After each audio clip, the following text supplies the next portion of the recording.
Robert, alors tu as testé la machine avec Dimitri. C'est vrai qu'on se pose la question, nous sommes un peu plus anciens, si de notre génération, on aurait pu avoir ça dans des matchs notamment internationaux que tu as connus, les Coupes du Monde et tout le reste. Ouais. On sait que les coups de pied arrêtés, c'est une arme fatale qui peut déterminer ce qu'on a en compte. Est-ce que ça aurait été bien d'avoir ça? Très honnêtement, ouais, je pense que ça aurait été bien. Surtout, ça nous aurait aidé. Après, il faut être un tir de coup franc.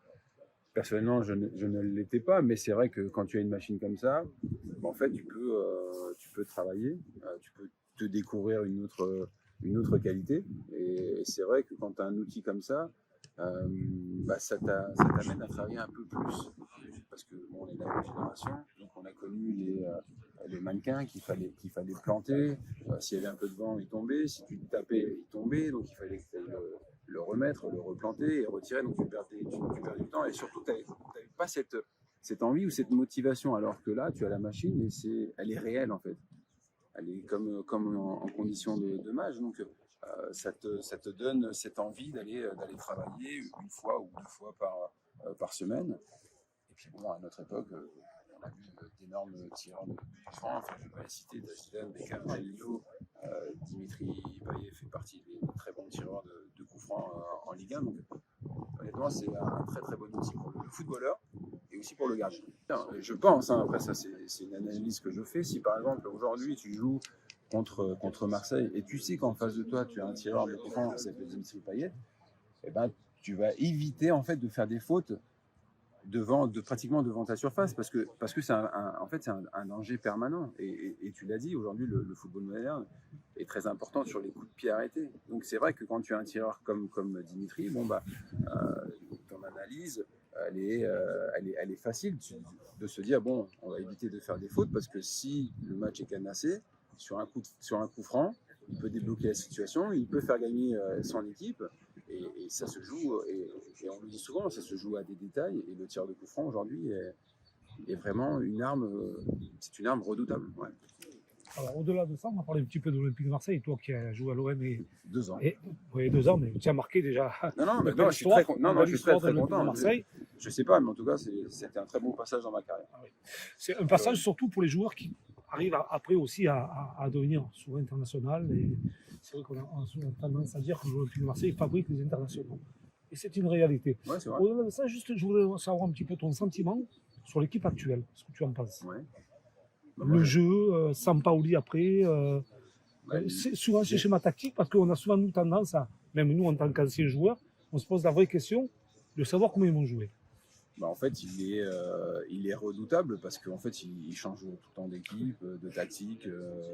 Et c'est vrai qu'on est un peu perdu et c'est peut-être aussi sa manière de faire, son charme. Après, c'est toujours pareil, entraîneur, tu aimes ou tu n'aimes pas. Aujourd'hui, je pense que tu ne peux que l'aimer par rapport à on aime souvent quand on gagne. Hein. Oui, non, mais de toute façon... Encore bien plus à Marseille. Oui, non, mais ça, je suis bien placé pour le savoir. Mais disons qu'aujourd'hui, Marseille va bien, ça joue bien.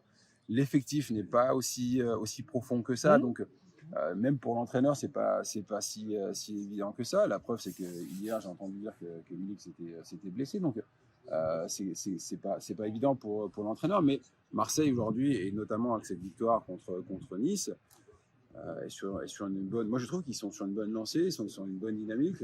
Et puis, l'objectif, de toute façon, il est clair. C'est de jouer la Champions League pour la saison prochaine. Et aujourd'hui, ils sont bien partis. Donc, moi, quand je regarde Marseille... toujours du plaisir. Toujours du plaisir, ouais, je me régale, ouais, parce que je sais que de jouer à l'OM, c'est pas facile. Alors, tu vois, si tu devrais jouer aujourd'hui, est-ce que ça serait plus facile de s'adapter à son système qui est souvent, tu vois, style Rongier, qui est milieu, qui fasse latéral droit, et qui, Dimitri, notamment Dimitri, qui est quasiment le vrai 10 et qui passe en faux 9.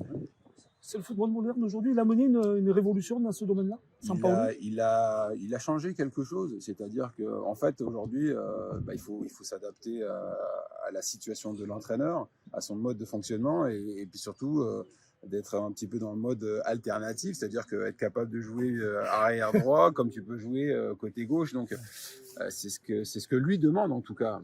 Et en tout cas, le message, il a l'air de passer, de fonctionner. Après, je pense qu'il est dur dans ses méthodes. Mais après, le souci qu'on n'a jamais rien sans rien. Et Mais le football moderne ne demande pas toute cette adaptation aujourd'hui Si, il faut s'adapter. pour surprendre l'adversaire, parce que bon, Oui, c'est c'est pas ce qui, juste en fait, stéréotypé.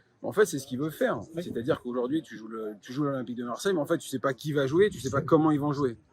Même les joueurs, ils savent pas comment. Même les joueurs, ils savent pas comment S'ils ils vont vont être jouer. titulaires ou pas à Donc, quelques heures du coup d'envoi. Donc aujourd'hui, parce que tout est analysé, donc si tu joues contre Sampoli, tu dis bon bah on va s'occuper que de nous parce qu'en fait on ne sait pas comment ils vont jouer. Donc bon, c'est une forme de révolution à mener par Sampoli. Et pour l'instant ça fonctionne. Donc, Ça fonctionne. tout va bien. Tu penses que l'OM peut finir dans les 3 premiers cette saison? Non, les 2 premiers. Moi je dis les 3 parce que c'est quand même la Ligue des Champions qui est. Non, moi, Même si tu as un match de barrage. Moi je dis deuxième. Deuxième. Oui. C'est optimiste pour que l'OM finisse deuxième. Mais écoute, Non, j'ai toujours été optimiste pour l'Olympique de Marseille. Je reste supporter de l'Olympique de Marseille, comme je suis supporter du FC Metz, et les 2 clubs où j'ai joué en France. Donc, en tout cas, j'oublie pas. Même si ma 2e saison a été compliquée, mais sur le plan mental, elle m'a fait du bien. personnellement, c'est un club qui t'a vraiment marqué, l'Olympique de Marseille? Ah oui, bien sûr. Mais qui m'a fait. Mais surtout qui Il m'a t'a fait grandir. Oui, il m'a fait grandir. Et aujourd'hui, je ne peux dire que merci à Marseille parce que ça m'a permis d'aller à Arsenal et puis de faire la carrière que j'ai pu réaliser. Alors justement, tu parlais d'Arsenal, un grand club européen où il y avait des stars aussi. Est-ce que tu peux me parler un petit peu de l'ambiance des stades? Est-ce que tu peux comparer Marseille à l'Angleterre au niveau de l'ambiance? Non, c'est pas comparable. Marseille, c'est fort. C'est plus fort Marseille que... Mais c'est pas pareil parce qu'ils n'ont pas de... Les Anglais n'ont pas de COP, Oui. tu vois. Ils n'ont pas les fumigènes, tu vois, c'est ce genre de... La folie, en fait, folie. Oui. En fait, ils sont avec toi, les Anglais, mais c'est pas la même pression que tu peux avoir quand tu es au Vélodrome. C'est complètement différent. Est-ce que ça pousse, même quand tu es en difficulté en Angleterre par rapport à l'Olympique de Marseille, Oui. quand on dit que l'OM c'est le 12e homme, les supporters, ce sont le Oui. 12e homme, est-ce que l'Angleterre c'est un petit peu pareil ou différent? C'est pareil. C'est pareil. Oui, c'est pareil. Si demain tu joues contre Liverpool, tu vas sentir la pression venant des tribunes. Et quand tu joues à Marseille, c'est la même chose. C'est-à-dire que quand le public voit que tu es un peu en difficulté, ils vont être là, ils vont te pousser, ils vont t'envoyer un peu cette énergie. Et toi, ça va te rebooster. Et je sais qu'il y a eu des moments un peu difficiles sur le terrain. Et quand tu entends les fans, c'est un peu un second coup. Mais Marseille, c'est particulier. Marseille, le Vélodrome, c'est particulier. Je confirme. Mais j'ai beaucoup aimé. Voilà, beaucoup. L'ambiance est bien. En plus, c'était différent. Oui. On rentrait sur le côté, le tunnel. L'ancien stade, Non. les gens un peu plus proches aussi. Une vraie faveur. Ben, merci beaucoup. Merci. Ciao. Merci beaucoup.